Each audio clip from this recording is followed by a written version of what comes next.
الحمدللہ رب العالمین الصلاۃ والسلام علی خاتم النبیین وعلی آلہ وصحبہ اجمعین اما بعد فاعوذ باللہ من الشیطان الرجیم بسم اللہ الرحمن الرحیم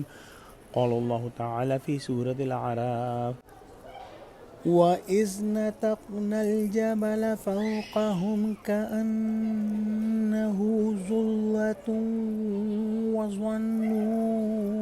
أَنَّهُ واقع بهم خذوا ما آتيناكم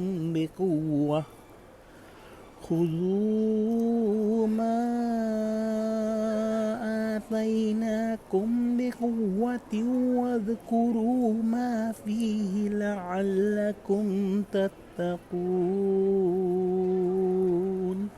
ترجمہ: اور جب ہم نے ان کے سروں پر پہاڑ اٹھا کھڑا کیا گویا وہ سائبان تھا، اور انہوں نے خیال کیا کہ وہ ان پر گرتا ہے، تو ہم نے کہا کہ جو ہم نے تمہیں دیا ہے اسے زور سے پکڑے رہو، اور جو اس میں لکھا ہے اس پر عمل کرو تاکہ بچ جاؤ۔ یہ واقعہ ہم سورہ بقرہ کے اندر بھی پڑھ چکے ہیں کہ اللہ سبحانہ و تعالیٰ نے جو میثاق الکتاب یعنی عہد و قرار انہیں دیا تھا وہ یاد دلایا جا رہا ہے۔ وہ ایسے اہتمام سے لیا گیا تھا کہ پہاڑ اٹھا کر ان کے سروں پر لٹکا دیا گیا،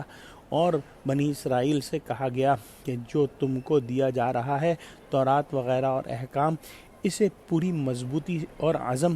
سے تھامو، اور جو نصیحتیں کی گئی ہیں انہیں ہمیشہ یاد رکھو،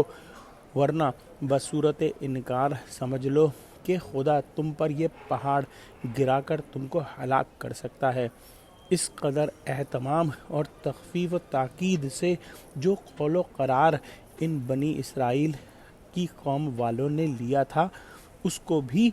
وہ بالکل فراموش کر گئے۔ یہ واقعہ رفع الجبل کا واقعہ ہم سورہ بقرہ میں پارہ الف لام میم میں پڑھ چکے ہیں۔ وہاں ہم نے آیت نمبر 63 کے اندر پڑھا تھا کہ روایت میں ہے کہ جب تورات نازل ہوئی تو بنی اسرائیل شرارت سے کہنے لگے کہ تورات کے حکم تو مشکل اور بھاری ہیں، یہ ہم سے نہیں ہو سکتے۔ تب اللہ سبحانہ و تعالیٰ نے ایک پہاڑ کو حکم دیا جو ان کے سروں پر آن کر اترنے لگا، اور سامنے آگ پیدا ہوئی، گنجائش سرتابی کی رہی نہ، اور مجبوراً احکام تورات کو قبول کیا۔ باقی یہ شبہ کہ پہاڑ سروں پر معلق کر کے تسلیم کرانا تو لا اکراہ فی الدین کے دین کے اندر کوئی زبردستی نہیں، اس قاعدے کے خلاف ہے، لیکن یہ جو ہے وہ قبول حق کرنے کے لیے ہے کہ کسی کو زبردستی مسلمان نہیں کیا جائے گا۔ جو مسلمان ہو گئے ان سے تو پھر جو ہے جو احکام ہیں ان کو قبول کرانے کے لیے سختی بھی کی جا سکتی ہے۔ لہٰذا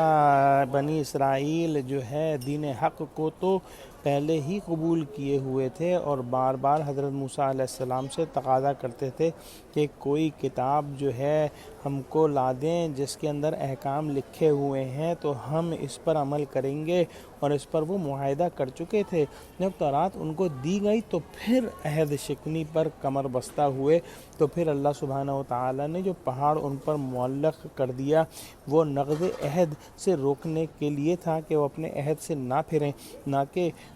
قبول دین کے لیے۔ دعا کرتے ہیں کہ اللہ سبحانہ و تعالیٰ ہم کو قرآن کا فہم عطا فرما، ہم کو سچوں سے جوڑے، اور ہم کو صراط مستقیم پر قائم فرما دے، آمین۔ وآخر دعوانا الحمدللہ رب العالمین، والسلام علیکم ورحمۃ اللہ وبرکاتہ۔